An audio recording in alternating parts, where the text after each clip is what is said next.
उत्पत्ति अध्याय 50।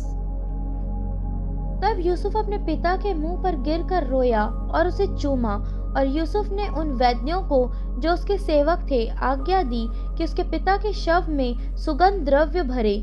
तब वैद्यों ने इज़राइल के शव में सुगंध द्रव्य भर दिए और उसके 40 दिन पूरे हुए, क्योंकि जिनके शव में सुगंध द्रव्य भरे जाते हैं उनको इतने ही दिन पूरे लगते हैं। और मिस्री लोग उसके लिए 70 दिन तक विलाप करते रहे। जब उसके विलाप के दिन बीत गए, तब यूसुफ फिरौन के घराने के लोगों से कहने लगा, यदि तुम्हारे अनुग्रह की दृष्टि मुझ पर हो तो मेरी यह विनती फिरौन को सुनाओ। मेरे पिता ने यह कहकर, देख मैं मरने पर हूँ, मुझे यह शपथ खिलाई, जो कब्र मैंने अपने लिए कनान देश में खुदवाई है उसी में तू मुझे मिट्टी देगा। इसलिए अब मुझे वहां जाकर अपने पिता को मिट्टी देने की आज्ञा दे, तत्पश्चात मैं लौट आऊंगा। तब फिरौन ने कहा, जाकर अपने पिता की खिलाई हुई शपथ के अनुसार उसको मिट्टी दे।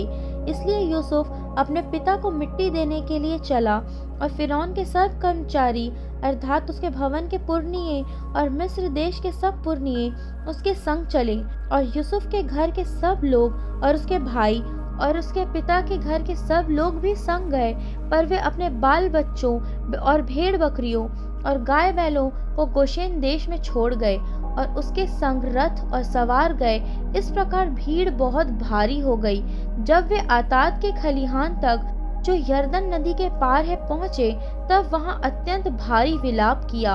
और यूसुफ ने अपने पिता के लिए 7 दिन तक विलाप कराया। अताद के खलिहान में के विलाप को देखकर उस देश के निवासी कनानियों ने कहा, यह तो मिस्रियों का कोई भारी विलाप होगा। इसी कारण उस स्थान का नाम आबेल मिस्रैम पड़ा और वह यरदन के पार है। इज़राइल के पुत्रों ने ठीक वही काम किया जिसकी उसने उनको आज्ञा दी थी, अर्थात उन्होंने उसको कनान देश में ले जाकर मकपेला की उस भूमि वाली गुफा में, जो ममरे के सामने है, मिट्टी दी, जिसको अब्राहम ने हित्ती एप्रोन के हाथ से इसलिए मोल लिया था कि वह कब्रिस्तान के लिए उसकी निज भूमि हो। अपने पिता को मिट्टी देकर यूसुफ अपने भाइयों और उन सब समेत जो उसके पिता को मिट्टी देने के लिए उसके संग गए थे, मिस्र लौट आया।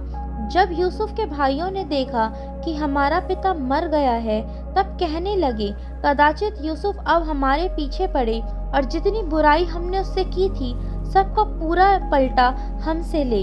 इसलिए उन्होंने यूसुफ के पास यह कहला भेजा, तेरे पिता के मरने से पहले हमें यह आज्ञा दी थी, तुम लोग यूसुफ से इस प्रकार कहना कि हम विनती करते हैं कि तू अपने भाइयों के अपराध और पाप को क्षमा कर। हमने तुझसे बुराई की थी, पर अब अपने पिता के परमेश्वर के दासों का अपराध क्षमा कर।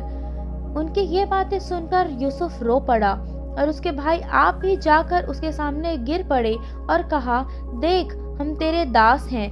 यूसुफ ने उनसे कहा, मत डरो, क्या मैं परमेश्वर की जगह पर हूँ? यद्यपि तुम लोगों ने मेरे लिए बुराई का विचार किया था, परंतु परमेश्वर ने उसी बात में भलाई का विचार किया, जिससे वह ऐसा करे, जैसा आज के दिन प्रकट है कि बहुत से लोगों के प्राण बचे हैं। इसलिए अब मत डरो, मैं तुम्हारा और तुम्हारे बाल बच्चों का पालन पोषण करता रहूंगा। इस प्रकार उसने उनको समझा बुझाकर शांति दी। यूसुफ अपने पिता के घराने समेत मिस्र में रहता रहा और यूसुफ 110 वर्ष जीवित रहा। और यूसुफ एप्रेम के परपोतों तक को देखने पाया। और मनश्शे के पोते जो माकीर के पुत्र थे वे उत्पन्न हुए और यूसुफ ने उन्हें गोद में लिया। यूसुफ ने अपने भाइयों से कहा, मैं तो मरने पर हूँ, परंतु परमेश्वर निश्चय तुम्हारी सुधि लेगा और तुम्हें इस देश से निकालकर उस देश में पहुँचा देगा जिसके देने की उसने अब्राहम, इसहाक और याकूब से शपथ खाई थी। फिर यूसुफ ने इजराइलियों से यह कहकर कि परमेश्वर निश्चय तुम्हारी सुधि लेगा, उनको इस विषय की शपथ खिलाई, हम तेरी हड्डियों को यहाँ से उस देश में ले जाएंगे।